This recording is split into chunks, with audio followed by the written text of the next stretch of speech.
Russian President Vladimir Putin on Sunday said his campaign in Ukraine was going according to plan and would not end until Kyiv stopped fighting.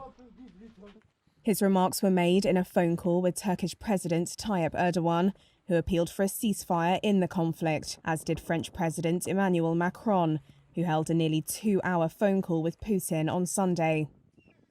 Nearly 1.5 million people have fled in what the UN calls the fastest-growing refugee crisis in Europe since World War II.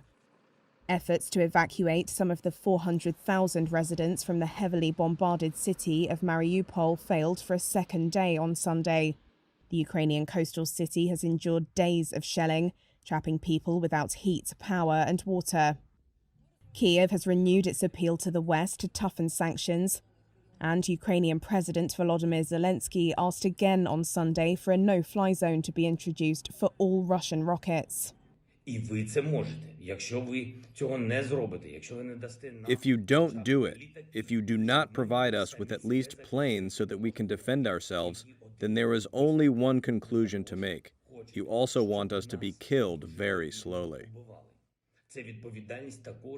He added that Russia was preparing to bombard another southern city, Odessa.